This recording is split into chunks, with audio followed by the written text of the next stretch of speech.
Hello and welcome to Around the League from UGA This is the weekly show where we talk about every game in the conference and give you our insights, give you our opinions, just set the table for another great week of SEC football season that is zooming by at this stage. My name's Dane Young. That's Brent Rollins from Pro Football Focused. And as always, we're joined by Jim Donnan, the former Georgia head coach, the former Marshall head coach, the former Oklahoma offensive coordinator, a lot of other coaching job titles that I don't have time to fit in here at this point.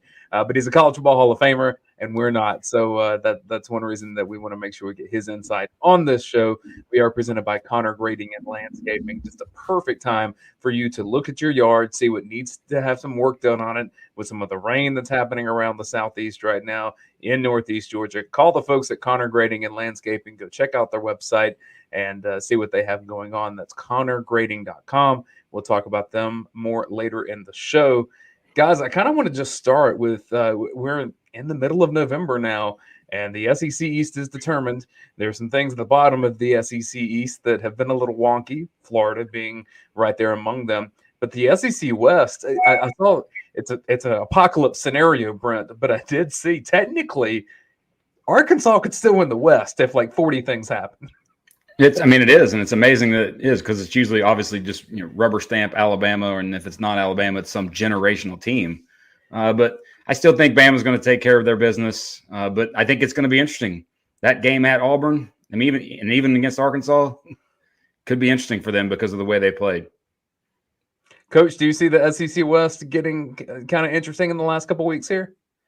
Yeah, the thing about this Alabama team, anytime you start to have injuries with a team that's not that dominant anyhow, then some of your warts come out. I mean, they really did pass protect very poorly and couldn't get any running game. But you got to give credit to LSU for selling the ranch. They got nothing to lose, and they really got after them. But they got to relook at what they're doing if that center's not ready and find a way to protect Bryce Young and start being a little more explosive because their defense is not going to be able to shut people down like they did LSU. I mean, they're going to have trouble against Arkansas. I think New Mexico State, certainly they'll shut them down. But then Auburn, like you mentioned, like Brent mentioned, playing over there, a lot of strange things happen. I think Bo Nix certainly plays a lot better at home. But their defense at Auburn is just tailor-made for Bryce Young to carve up. I mean, they can't pressure the quarterback. They can't play the ball in the air, but they do a good job of getting off the field sometimes if teams can't throw the ball in the seams. So I think it'll be a good game, but I still think Bama will probably, roll tide into the SEC championship game. Well, and Alabama is the first game on the gauntlet this week. So 11 Central Time, noon Eastern, New Mexico State playing number 2 Alabama. It's on the SEC Network. What do you look for in a game like this, Brent, where obviously the talent is going to win out in this game? It would be crazy if it didn't, but Alabama has its own warts. Oh, yeah. But like Coach said, it's pass protection. Because when you look at Bryce Young, he's number 1 graded quarterback in the SEC. He's number 2 in passing yards and number 2 in completion percentage behind Will Rogers. And he's number 1 in touchdowns. But he's been sacked at least 3 times in 4 of the past 5 games. He's been pressured on 36% of his dropbacks. And Alabama, lead the Power 5 in terms of number of unblocked pressures. So guys who are just free rushers coming after their quarterback. He's done a phenomenal job of getting, away from pressure. I think he's only been sacked on about 15% of those pressures. But they have to fix that and fix that in a big way if they're going to move into these next 2 games with even the slightest bit of, confidence in that offensive line. Yeah, that's well said. Some really good stats. And you got to just look at this team and evaluate. I'm sure Coach Saban and staff got to figure out some way to maybe go a little bit more 12 personnel and keep 2 tight ends and help or do something. But the receivers are having a hard time separating too. I mean, they don't have the guys they had before that, you can talk about it ad nauseum about who they lost. But Bryce Young has been easily the most valuable player that Alabama could ever have with his moxie, his ability to throw the ball under pressure and, actually scramble like he has. So if he hadn't been playing, I don't know if this team would be even close to what they are right now. So, and certainly for Will Anderson, too, on the other side, just a human wrecking ball on the defense. But New Mexico State, at least they're not a 1AA team, or they're playing probably close to the worst team in Division One. And I think the line's 52.5. A big line, that's for sure. But if I'm Nick Saban, I just got to go through this game and not worry about stats and all that, and just make sure you play your second, third teams and let the other guys get healthy, because you're not going to prove anything going out there and trying to run up and down the field against New Mexico State. Get your team ready for Arkansas at home, and then finish it up with the Iron Bowl. Coach, I wanted to ask you about Bryce Young, because watching throughout the season, I have a few questions with his deep ball accuracy, which I think that's just he's a young quarterback. Obviously, he can make those throws, but it's just the regularity with which he's doing it. The other thing is he doesn't seem like he wants to run. Now, he scrambles, he extends plays, but when I watch him, it doesn't seem like that he wants to run. He'd rather wait until the very last second and pass the ball. Do you think that that's something that Alabama is going to try to encourage him? Hey, you're a really good athlete. Get out there and gain some yards. It's a real paradox, because it's one of those things that looks like it's there, but at the same time, look who his backups are. These guys have very little, haven't been playing much, and, they watch them in practice. I don't know how good they are or not, but they're probably saying don't run unless it's just a situation where, you can make it, and he slides most of the time. So I don't know that he doesn't want to run as much as maybe he's been coached to stay in the pocket as long as you can. I know when I played, I was scared to death. I didn't want to run. Hell, I was trying to make sure nobody ever hit me. But, maybe they say I wasn't tough, but I could take a lick, but I didn't want to run the ball if I had to, unless I had to. So I would say that's pretty true of most quarterbacks. I mean, that's why they're playing quarterbacks. They're the pretty boys. They like to get back there and bounce around, throw the ball, but they're not interested in getting a lot of contact. But as far as Bryce Young down the field, I think sometimes he doesn't use his lower body as much as he needs to.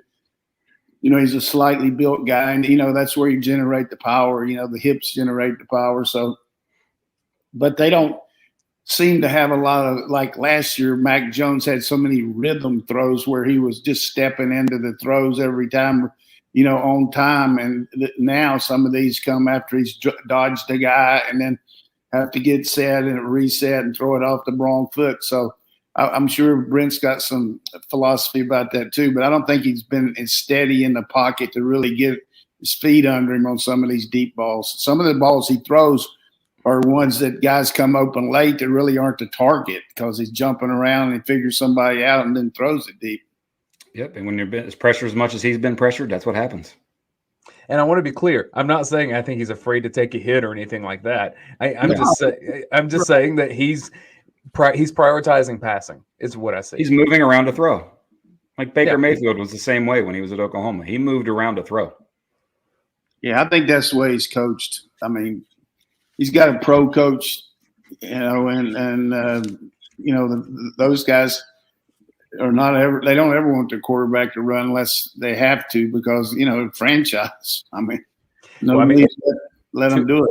Tua was the same way. Jalen Hurts was not. And so it's just a difference in their styles. Jalen Hurts, he's like a single wing tailback back there. But we can talk about Alabama this whole show about what they could do and what they, have done and all that. I mean, the reality is this is not a 5-star loaded talent team. They've only had one guy drafted in the first round on defense since 2018. And they really don't have the stars. And I don't count stars like, some recruiting people. I'm talking about first round guys laden on their team. Evan Neal, their left tackle, probably is. Who knows what the rest of it, but it's just a team that has got some warts. Any way you look at it, they got some warts on it. Well, I want to talk about Mississippi State kickers because that was a hot topic of the week, thanks to Mike Leach. 11 Central, noon Eastern in Auburn. It's Mississippi State at number 17, Auburn. That's an ESPN broadcast. And Brent, I actually liked what Mike Leach said. I like to have a group of kickers just so they can have confidence in them. But just overall with this game, Auburn coming off of a tough offensive performance against Texas A&M. Mississippi State needs to find some confidence too. Somebody needs some good news from this game. This is one of the things that these two teams specifically reminded me of how much college football is Forrest Gump-like. It's like a box of chocolates. You really never know what you're going to get. Because you look at Mississippi State under Leach, they haven't won more than 2 games in a row at any point in the 2 seasons. And then you look at Bo Nix, who was playing the best football of his career and then went and had the worst passing grade that he's had since his freshman year at Florida. So it's the nature of non-professionals, basically, that exists within football. And it's one of those things where, all right, who can now pick themselves up and figure it out and move on? Now, I will say Auburn being at home, like Coach said, that's a big deal for them. Yeah, watching that A&M game, when they don't – Auburn doesn't get the threat of the run, then the pass rush really can tee off on Bo and do some things. And he had a hard time getting away from these guys like he normally does, Houdini type things. They really corralled him in the pocket, and then they had a scoop and score that really just broke their necks. I mean, they had no chance after that. But 3 is not going to win many games. The A&M's struggling on offense too. I mean, can't make any big plays. They can't get the ball to Wiedemeyer enough. I mean, I don't know what they're doing on offense half the time, but I think part of it's, Calzada. I mean, if a guy's 5 yards from him, he throws it like he's 50, and if a guy's 50, he throws it like. I mean, this guy throws a hard ball. I mean, not much touch at all, and that's not being critical. It's just being reality. Look how many short balls go through the receiver's hands, and it's like a, unbelievable velocity on it when, you need a little more touch. But I think Auburn certainly has overachieved to this point based on, they've beaten the teams they're supposed to. They've lost to the 3 they should have, Penn State,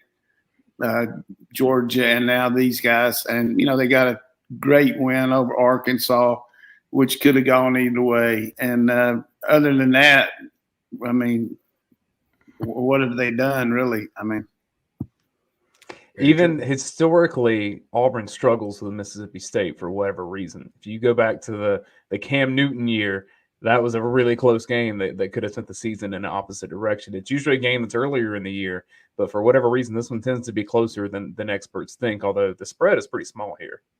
Yeah, I can see Will Rogers in this game, the way their defense, Auburn's defense, I could see him completing 45 out of 50 for 100 yards. I mean, just a lot of short balls, and they're not going to get to him. I mean, and I thought we'd see a little bit better running game from that Mississippi State team last week. They shut them down, pretty good. And then, they really didn't do anything the first half and then came back. But, you missed those field goals that really hurt you. I think the big thing here is, can Bo Nix generate the offense that Mississippi State's pretty good stopping the run? So this is definitely an either-or game here. I mean, it's hard to pick it. The third noon game, 11 Central Time, but this one's in the Eastern Time Zone on SEC Network Plus. This is Samford at Florida. Brent, we had Chuck Ward on Tuesday, longtime supporter of UGA sports. Ask the question, can Florida pull the upset? I mean, is anything going on at Florida right now? Nothing going on there, right? I mean, it's kind of not going well for them. And when you think about that, their season in essence was toast. They have Georgia and all the kind of eggs in that basket, and then night game at South Carolina, just like, yeah, whatever. And you could, that's how they played. And it's going to be interesting. Like Florida State, can they get up to play Florida State? I mean, they got to beat Missouri before that. They could end up being 6th in the East. It's just struggle. Here's the thing: when you make a coaching change during the season like that, and we're seeing more and more of it, kind of a CYA type deal. Sometimes it really works out for the better. I mean, from the standpoint of the players might rally around this Christian Robinson because he's easily the best recruiter they got on defense. He's gotten some good players, and these guys, feel good about him. So maybe they'll, hey, let's win it for him. And then I mentioned this yesterday on the Feinbaum show.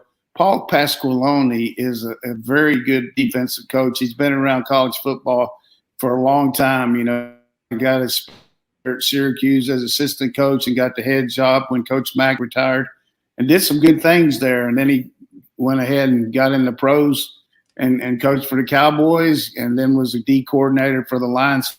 A semblance of a steadiness to a team from a standpoint the players look up to him and know that he's been to the dance, so to speak. So that's a kind of a balance between Pasqualoni, now on the field coach, and Christian Robinson.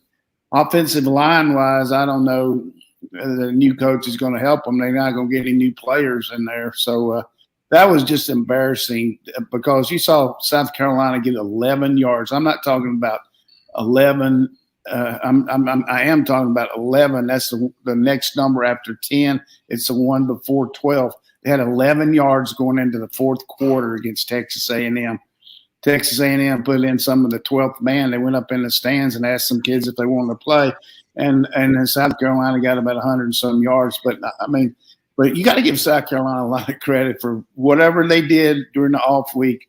They rallied around that new quarterback. They gave the ball to those backs and they made yards. And it was an impressive win for them. And now they got a really good shot if they can beat Missouri. Boy, they got a chance to go to a bowl, and I would have never thought that watching them against Texas A&M that night. So kudos to them. But Florida's situation, Samford Bulldogs, they throw the ball. They really do a good job with it. They haven't really done that well this year record-wise. So it's a team you ought to be able to get well against, that's for sure.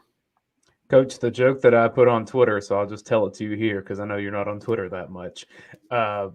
With the way that Florida recruits are flipping to Georgia, and even I think 2 hours ago, a 2023 wide receiver flipped literally from Florida to Georgia in the same post, which is usually they do that in separate posts.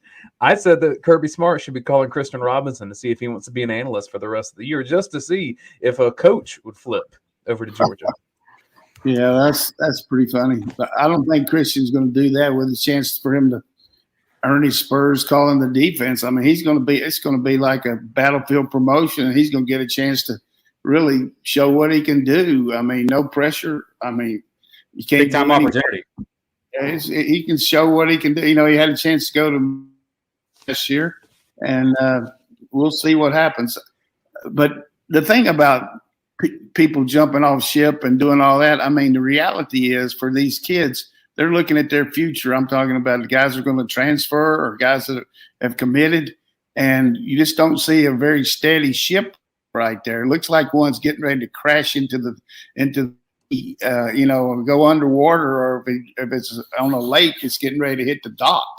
So they got to steady it up, and if they can win out and go 7-5, then maybe go to the Poulin Weed Eater Bowl or something like that. But we'll see what happens to them. But I don't feel sorry for Florida, I can tell you that, because they wouldn't feel sorry for Georgia. So I got some friends on that staff. I hope they keep their job. But as long as nothing else I could say about that, really. Well, let's talk about Georgia because it's the CBS game of the week. CBS chose a ranked versus an unranked team over a ranked team versus a ranked team. But I think that's because they wanted the top team in the land, the Georgia Bulldogs, on its air one more time before the end of the season. So 3:30 on CBS, number one ranked Georgia at Tennessee. We know that raucous environment, Brent. We know that fast-paced offense. Coach and I did our preview on Tuesday. What are you seeing from this? Because you texted me beforehand and you said, hey, I got a take on this one. This game to me is the most fascinating game of Georgia's schedule. And independent of the SEC championship game, by the way. And the reason I say that is because of the style with which Tennessee plays. and the speed at which they run their offense and the way they stretch you, and where literally receivers are like giving the coach a high five because they're lined up on the sideline, and right by the sideline, how much they stretch you horizontally, how much they throw it vertically. Like you look at Hendon Hooker's pass chart, he has about 62% of his attempts, almost, about right at 62%, less than 10 yards. The rest of them are basically 20-yard plus, because that middle of the field, especially on the outside, I think he has 5 or 6 attempts total that are outside the numbers, in the middle areas of the field. It's either they are truly like the modern NBA of football. I'm taking layups, i.e. running game, quick screens, stuff that's behind the line of scrimmage, or I'm taking deep shots, or I'm taking threes. And it's just going to be fascinating to watch because of Georgia's defense and obviously the things that we know about them and what they can do against that tempo, against all of it. But the point that you made and the thing that you mentioned, my thought. It's called a tease in the broadcast industry. Yes, it's a great tease. For you. Great tease. How many career 300-yard passing games does Mr. Stetson Bennett have? That would be 0. I think that ends this weekend. I think what you're going to see in terms of how Georgia plays offensively, how much respect they have for Tennessee's offense. Because I think they're going to just keep the foot on the gas offensively and get into the 40s and maybe even 50 points. Yeah, one thing I wish you'd clarify, because I didn't understand it. You're saying about 5 passes, over the middle. Are most of their deep balls outside the hashes? Yeah, he basically in that 10 to 20, that intermediate area, the sort of mid-range game in the NBA and college and basketball, they avoid it. It's football here now. Let's don't talk NBA. Where are they throwing it? The hashes or inside? Where are they throwing?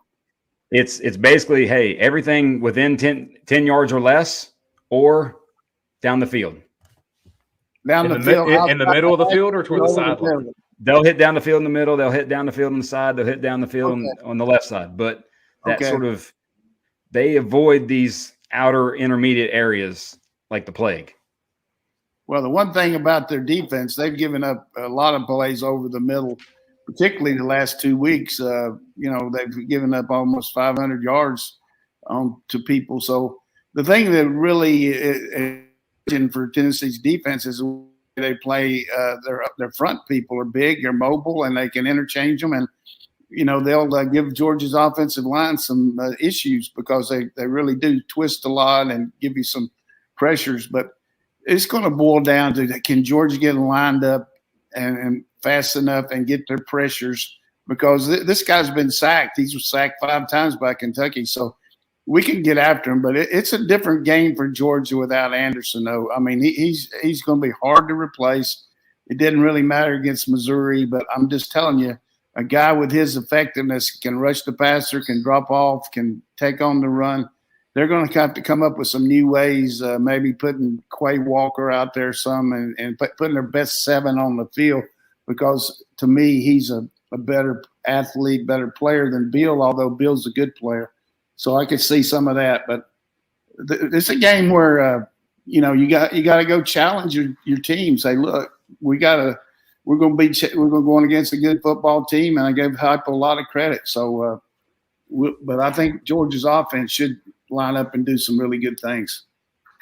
Coach, another guy you might see if you're looking for that top end pursuit and that top end speed is Channing Tindall. Do a lot of what you're saying is maybe you get him and Quay Walker together on the field. Yeah, you could. Well, I was saying we would have Quay move out there and still have Channing come in for him, and have Channing and N'Kobe. And we've always had different kind of reuse personnel, and it's not necessarily 3 down linemen and 4 outside backers. I mean, they move it around. They have all kind of stuff, but I think the other thing is how many penalties will we get with the ball in the air, because we really haven't had that many contested plays this year. I think you're going to see more, like he said, more deep balls, and hopefully we don't get pass interference. That's just as bad as a completion. So sometimes you've been playing so aggressive and you're always ahead of the sticks and you know what to do. But now, down distance-wise, our corners are going to have to play smart.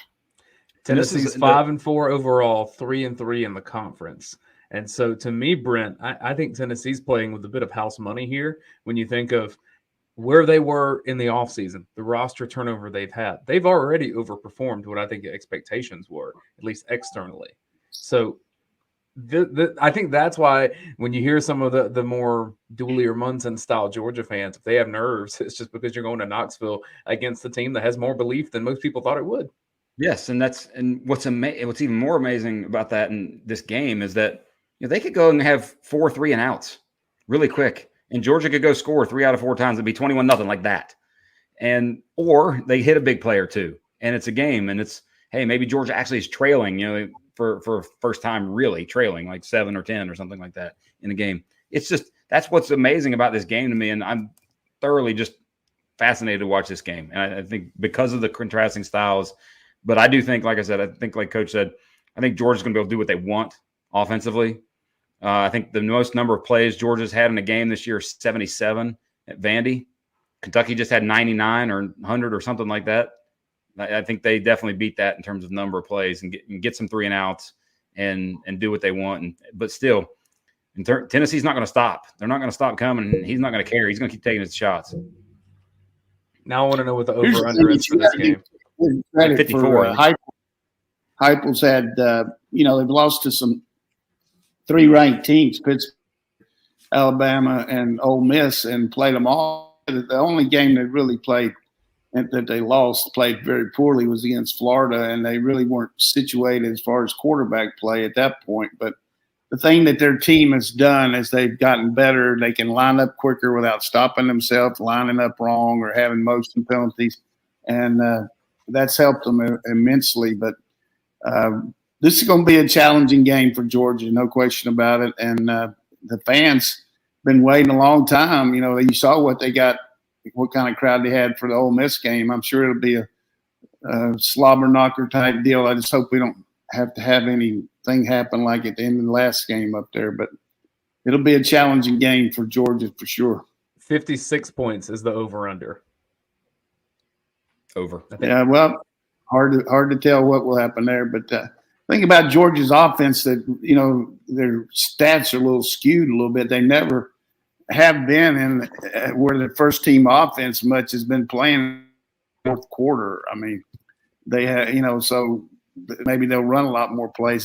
They're in control where they don't have to again, but they really haven't hardly ever thrown the ball at all in the fourth quarter or done anything except, well, 2 games they watched the other team. We saw Kentucky keep the ball for 11 minutes, and then last week Coach Drinkowitz was trying to go down there and kick another field goal, but he finally ended up trying to score a touchdown. But I had to throw that in there. He's trying for another field goal right now.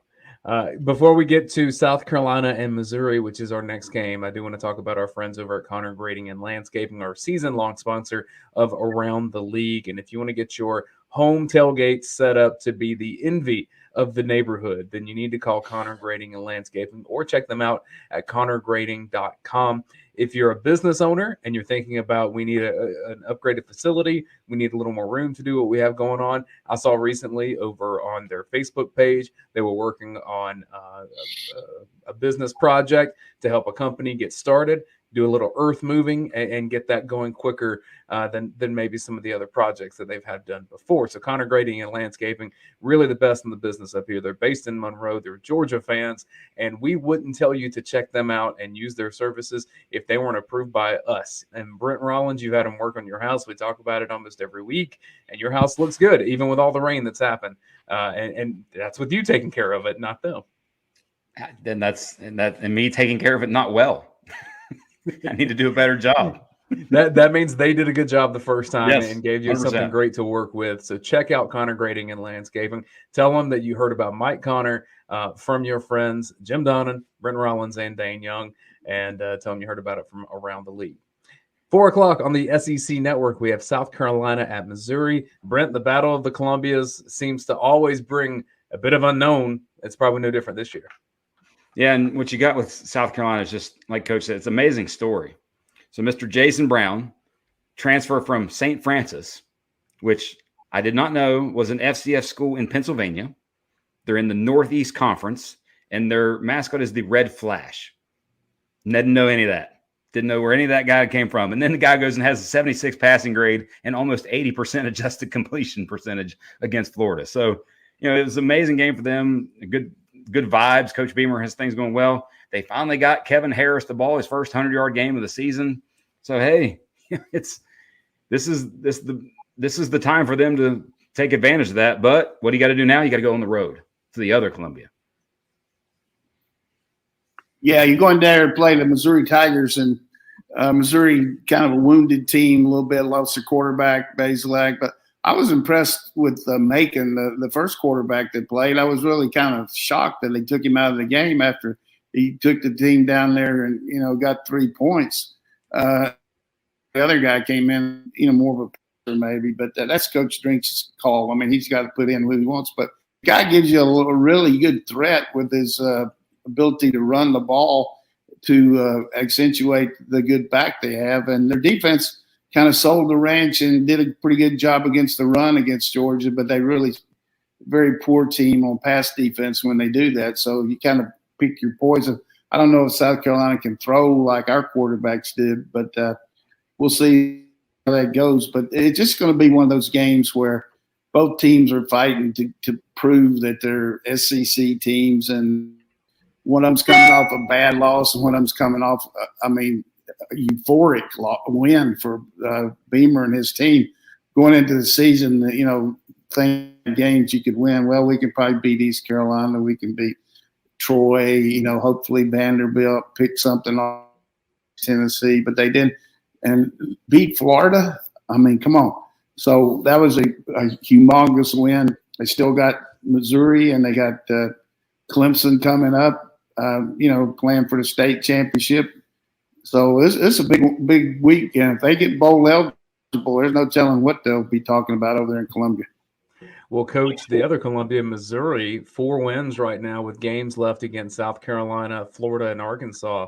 If Missouri loses to South Carolina, it looks like a tough road to get a bowl game. Yeah, I think certainly they got to go play at Arkansas. They came back a miracle win last year against Missouri, against Arkansas. They came back down 14 points with like 4 minutes to go and won the game in regulation. So Barry Odom on his homecoming game just fell flat there in the fourth quarter. But this Arkansas team right now playing with a lot of confidence. Really, all of a sudden, it's nothing like playing that team in the state. What was the name of that Arkansas team they played? Pine Bluff. Arkansas Pine Bluff. Playing Arkansas Pine Bluff to get yourself a little more confidence, and then they come back with the next win, against Mississippi State. So, they're bowl eligible now, and job by Coach Pittman. I still can't figure out offensively sometimes what they're trying to do. They look like they're running the ball good, and then they throw it, and then they're throwing it good, and then they run it, and they put their defense in a lot of harm's way. But I don't know if those two teams go on the same bus to a game. Looks like nobody's coordinated offense and the defense, what they're doing to me. Well, we'll stick. Go ahead, Brent. I was just going to say this, the South Carolina, Missouri, and then Arkansas, all these teams that are kind of in the middle to the bottom tier of the SEC. I think if you look moving forward, those teams, if they want to take a step up, it's not just now a combination or how you recruit, because Georgia and Alabama and A&M and LSU and the traditional powers are going to recruit better than you.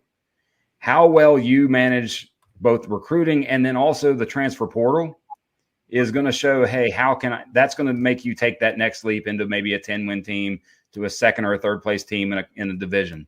Other than that, like if you don't manage the transfer portal well from those schools, you're not going to have success on a sustained basis. And I think you see that, hey, like Beamer might be up 1 year and then back down to 4 wins the next year and then back up to 6 or 7, depending upon how they manage the transfer portal. Here's the other thing too. You got in-state players that normally are going to give at least a shot to that school, to Arkansas saw to South Carolina, I mean, they're going to at least look at you because they grew up being a Razorback or a South Carolina Gamecock. And all of a sudden, if you start getting a little success, then it's a lot easier for maybe those guys to flip and come with you as compared to, hey, you're just getting drubbed. I'm going to go to a place that's winning. And you're seeing that a little bit with Arkansas with some in-state kids that are seeing the light here. I mean, the coach has shown them that they can win, and especially early with the wins that they had over A&M and Texas. So now maybe you see the same thing with South Carolina because Clemson's faltering a little bit. Maybe they can get one or two guys that are in state that are up for grabs and start getting some better players. But let's just face it. I mean, their talent level is not very good. I mean, they won that game desire and he just took the momentum and basically Florida looked like a team that really didn't want to be out there. So but you got to use those as building and say, look, we're in our first year, this is what we're doing. Hey, come join us. You got a chance to play and play for your state university. Well, and at some point Texas and Oklahoma are joining the SEC. So whatever positive momentum you can get, because that may be next year if people get their contracts situated, it could be 3 or 4 years from now. And we don't have the answer to that. But any positive momentum helps, is all I'm saying, to get to that. We were on Arkansas. Let's stick there for the first of our trio of night games. 7:30 Eastern Time, 6:30 Central on the SEC Network. It's number 25 ranked Arkansas at LSU. Brent, LSU played Alabama tough, just didn't quite get it done. Yeah, and it's one of those things where I think Max Johnson had been pressured so much that he got rid of the ball just sooner than he really needed to a lot of times in that game. And you look over his last 5 games, he has a 54 passing grade. Since Keyshawn Boutte went out, 52 passing grade. Like, it's just he needed some good vibes, and there was a few plays that he could have made and that both his receivers could have made that really would have put them over the top against Alabama.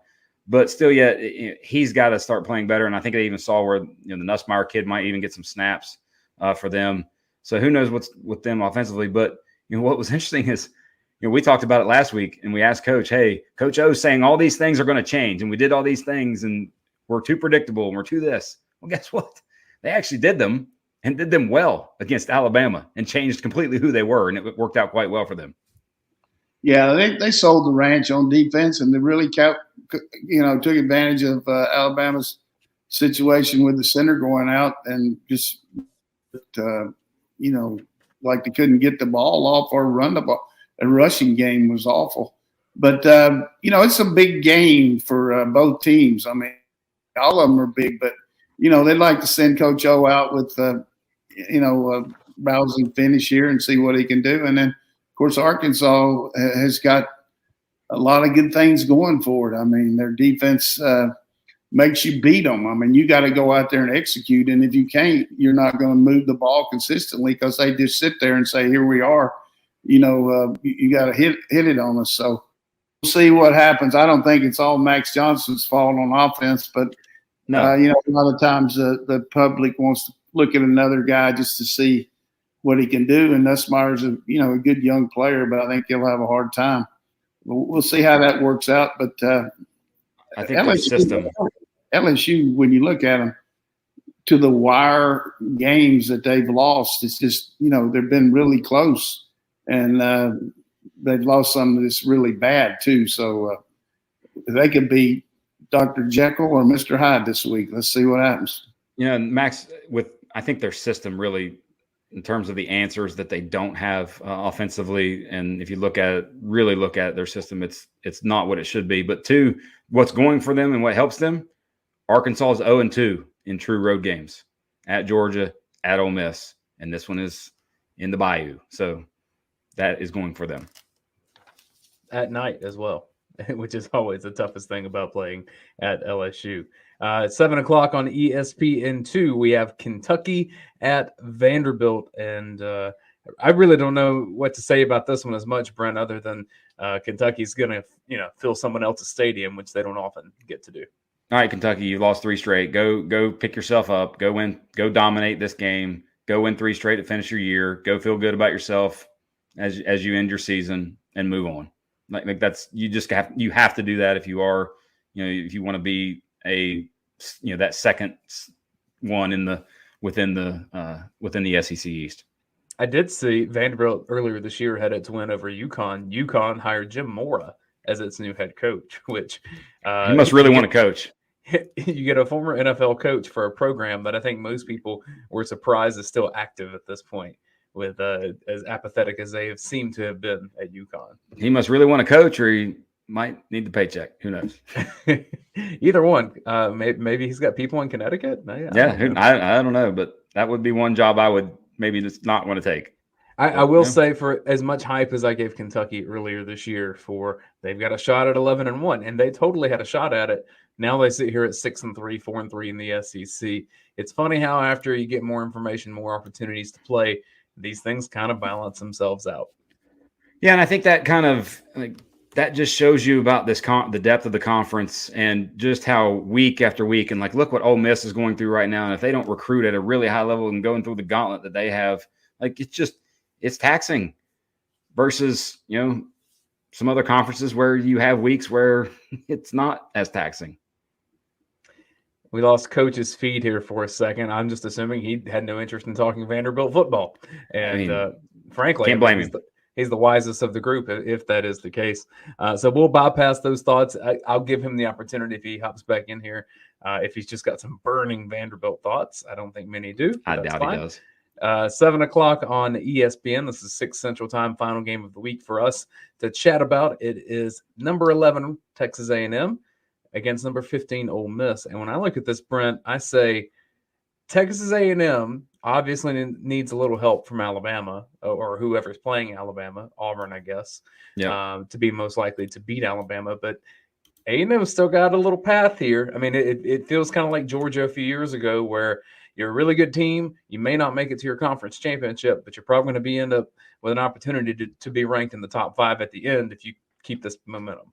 Yeah, and this is one where, much like Kentucky, like we just talked about, where, go handle your business. You got this game at Ole Miss, and then you go at LSU after a, cakewalk game prior to LSU.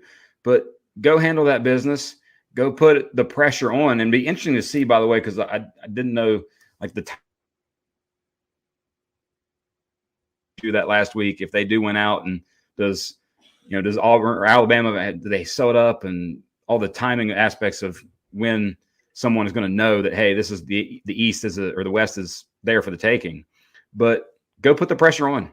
Go put the pressure on Alabama. Go win this game. But from Ole Miss's perspective, A&M knows who they are. They're going to get the ball to Devin Achane and Isaiah Spiller 35 to 40 times a game. You got to tackle them. And Ole Miss went from improving defensively a little bit here, a little bit there, and doing some things defensively, to missing 25 tackles against Liberty. It was their lowest graded tackling since the game against Alabama last year, where they gave up almost 800 yards. So big step back for them defensively from a tackling perspective. So if they do that, they'll give themselves a chance in this game. If not, I think A&M takes care of business. And we've got Coach back. Perfect timing. Perfect timing. Bad weather here around the Donnan house. Sorry about that. But I just thought you didn't want to talk about Kentucky and Vanderbilt. Yeah, I mean, Vanderbilt's had a chance to get their stuff together here.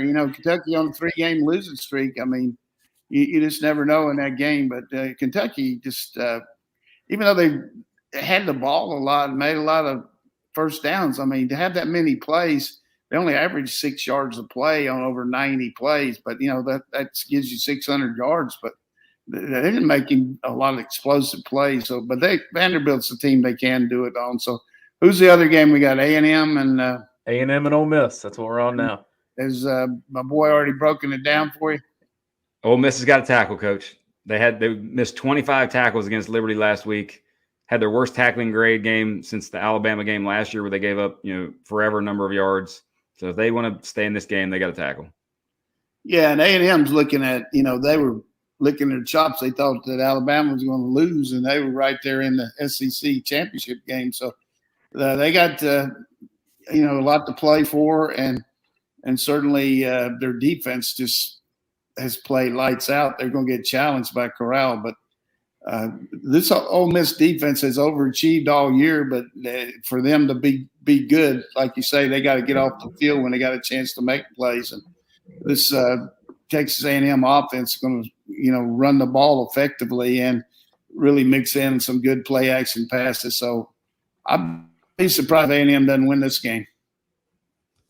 I want to begin ending these shows, which, again, thanks to Connor Grading and Landscaping for making this possible for us over at UGAsports.com. Check them out at connorgrading.com. I want to end our shows for the rest of when we're doing this, because this is a show that happens during the season.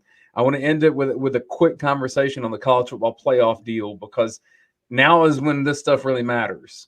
And so I think when you start seeing a Cincinnati just outside of that window right there, I think ranked at number 5, all that needs to happen is one team above them get knocked off and Cincinnati keep on winning. So, Brent, when you see the rankings come out, and I know there was the wonky thing with Michigan over Michigan State, is there anything that caught your eye in terms of, all right, this is beginning to kind of set the table for what we have here over the next 3 weeks? There's 2 things I think about. One, the longer Georgia stays at 1, the harder it is for them to go from, say, 1 to 5. And then 2, what are they going to do with Oklahoma after this week? Because Oklahoma's got a nice game at Baylor. And, if they take care of business there, how do they go ahead and then jump ahead of Cincinnati? Because there's basically said, Oklahoma, you haven't done anything in terms of playing anyone and looking the part yet. That's, to me, what I want to see after this week. Yeah, I think when you look at the playoff picture, Oklahoma kind of holds all the cards as being the extra team, because Oregon just went out. We'll see what happens with Alabama. Look, once Alabama loses, if they do in a championship game, there's no way you're going to get in with 2 losses anymore. So Oklahoma, though, has got Baylor at Baylor, Iowa State at home, and then play Oklahoma State in the Bedlam game. And we'll play one of those 3 in a championship game if they win all 3. So their schedule sets up to leapfrog Cincinnati. I mean, I don't see Cincinnati getting in unless all of a sudden Alabama, Oregon lose Ohio State. We'll see what happens with Ohio State. But right now they got it like they want it, the committee. It's up to Ohio State to win the Big Ten. It's up to Oklahoma to win the Big 12. And it's up to Georgia to beat Alabama and knock them out. And then you got what they're looking at is Ohio State, Oregon, Oklahoma, and Georgia. Well, so let's do it this way. I'm going to start a list here, and we'll review it every week. Teams that you think have a legitimate path to the playoff. Now, that means that they're still in this. So we're going to kind of treat this like an eliminator, and we'll revisit it every week. The top 4 are obvious contenders. So I'm going to go one by one, and you guys tell me if you think they can make the playoff with what's in front of them. Cincinnati. No. Yes. All right, that's enough for me to put them on here, and then we'll revisit next week. I think so. I'm with Brent. Michigan. I don't think so. I just think they already got 1 loss. Probably going to get 1 or 2 more. Brent, you think so? I think they can, because if they run the table. Yeah, if they run the table and they're the 1-loss Big Ten champ. Well, I mean, hell, we could say if and buts and candy and nuts and all that stuff. I thought we were just going to say where they could or couldn't. Okay, I'm going to say Cincinnati can if. I thought we were being demonstrative here. Y'all are just talking out of both sides of your mouth here now. What's the deal? Yeah, that's what we do. All right, so if we want to do like prediction, then I think no, Cincinnati will not be in the playoff. I treat it like an eliminator, coach, of saying. Well, explain it to me. You're the guy in the. All right, we're going to come up with a list of teams that could possibly make the playoff. So, like, if you look at it now, I don't think Ole Miss can make the playoff anymore. Like, there's no path. You know what I'm saying? So, like, what I'm trying to figure out how many teams are actually in the running for this thing. Okay, let's spend. We can. What, do the top that. 9? Is it the top 9? Michigan State. I don't see Michigan State making it. Oklahoma. I think Oklahoma will make it. Notre Dame. I don't. I mean, if carnage happens and Notre Dame's sitting there as you know, like Cincinnati loses, and I don't know, but I don't think so. And I think their past performance would be like nobody wants to see it kind of thing. But they're still hanging around. That it ends at them, I think. Oklahoma State? No, I don't think so. Oklahoma State has a shot just because they can run the table and beat Oklahoma, but you know, I don't see it myself. And then Texas A&M, I think, is where the cutoff is, right? There's no path for them unless Alabama loses to Auburn. I mean, I guess if A&M were to find its way to Atlanta and win, that gets a little weird. No. Yeah, conference champion, that helps you, and no question. So essentially what I'm saying is the thing Brent brought up is Georgia. And margin of victory has been so good. If they continue to get the margin of victory, they can, you know, they can cement themselves even with a loss to Alabama because they're not beating any teams now that are ranked. I mean, the ones that they were ranked when we played them, but they're not going to be ranked anymore. I mean, we needed Auburn and Kentucky to win out. So I think this is part of the show and all, but to me, this is kind of frustrating. I know what you're trying to do there, and I want to accommodate you, but I think we'd be better off just every week saying who the four are going to be. But you're just saying if you got a chance, you got a chance. Okay, that's it. You're the moderator. Well, that's going to be the wrap on this show, and then in production meetings that we don't have, that we'll fix it how we want to. Thanks everyone for watching Around the League from UGAsports.com. It's presented by our friends at Connor Grading and Landscaping. We'll be back next Thursday for the next week of SEC football, and we'll get you ready for that then. Thanks for listening.